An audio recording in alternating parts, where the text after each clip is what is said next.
getting them, acquiring them? Yes, children's cinema is actually very new for us and for Turkey, for that matter.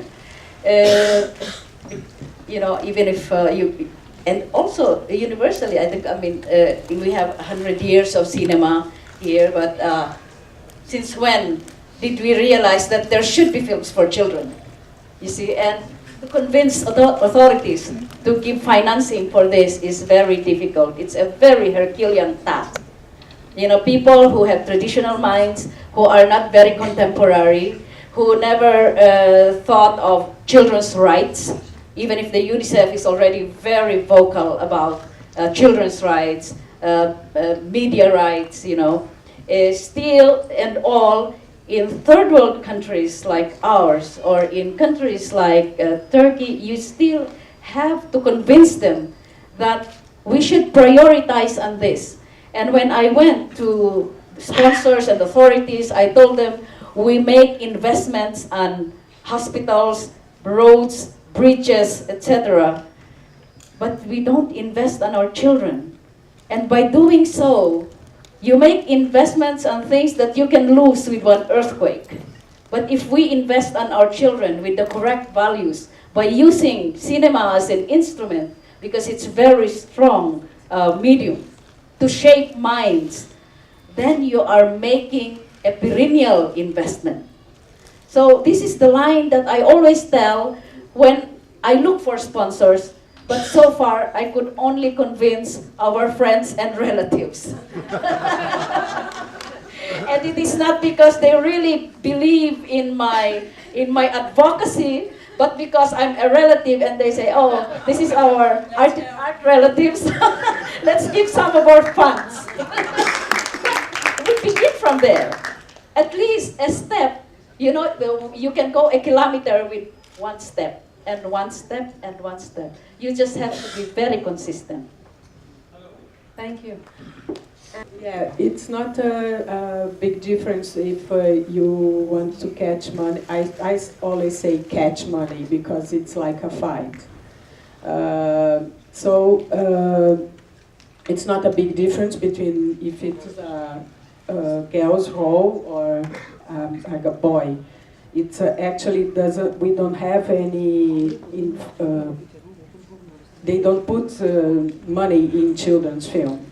They just don't want children's film. They don't need children's film. I don't know how they want to have a market if they don't invest in children's film, but they're supposed to have another way to deal, and they keep on going this way. It's really difficult.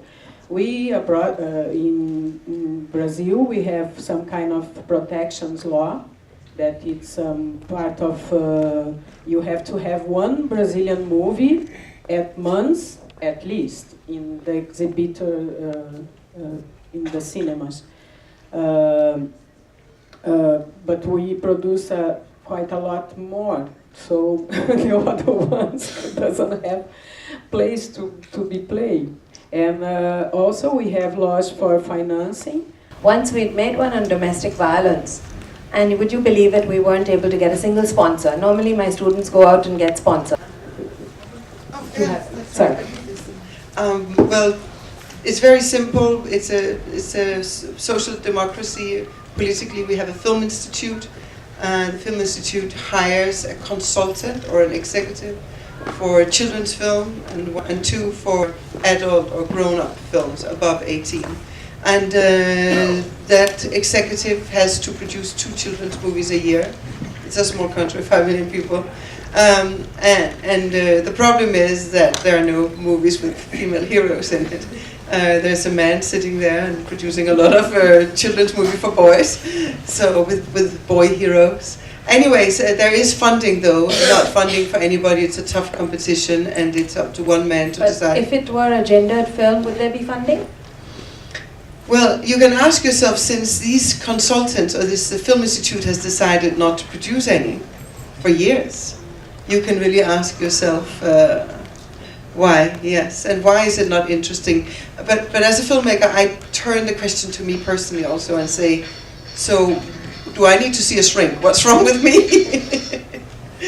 I think most of us don't question, because even as women, as we grow up, we are invisible even to ourselves in many ways.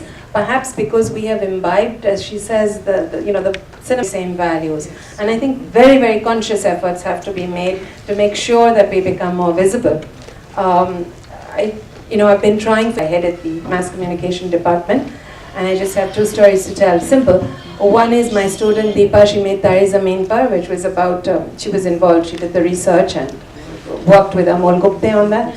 And she remembers only one thing. She asked me to come and see the movie, and I said, wonderful, very good and all that. But I said, how have you portrayed the women? And it's difficult to do that, even though she's so highly sensitized.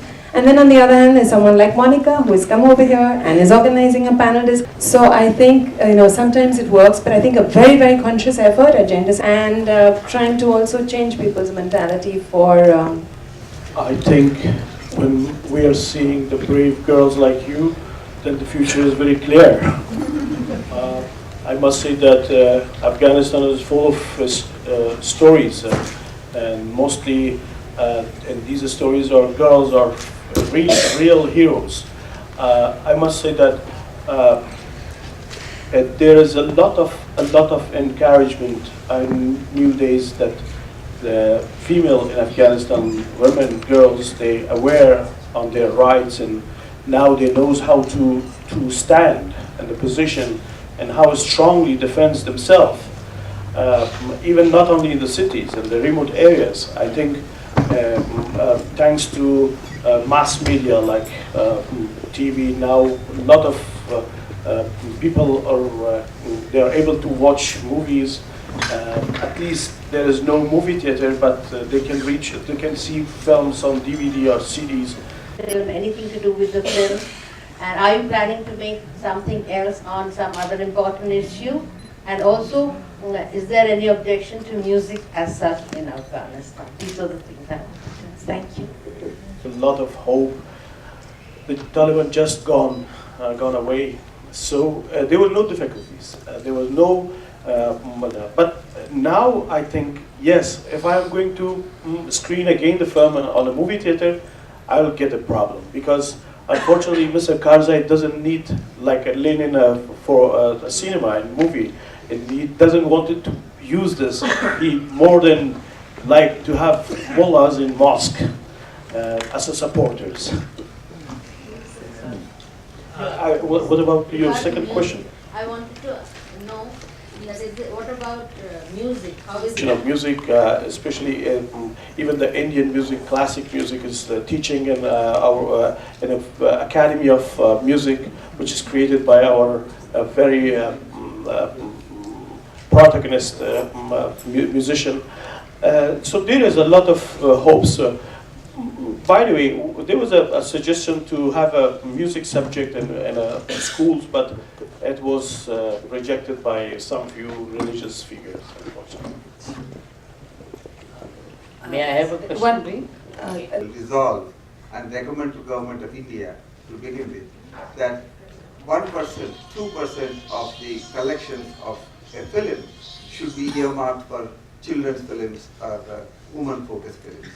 Afghan women were not being allowed to act, but that was only an observation.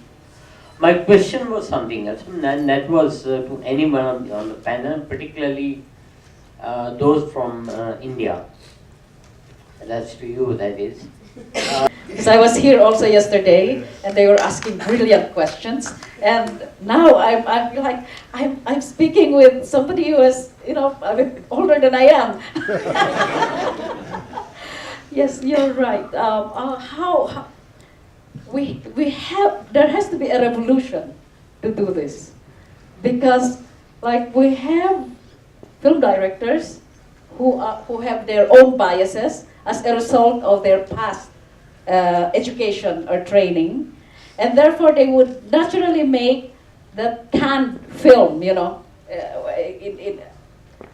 reflecting their own psyche. So how do we move out from this? We start from now, from you. You realize this problem, and therefore, if you grow up to be a film director, you know the problem, and therefore, you will not make these canned films. right? You will go out of the box and do it for your generation. Our generation, I'm sorry, it's gone. You cannot teach an old dog new tricks. So it's you, the young generation, who is the hope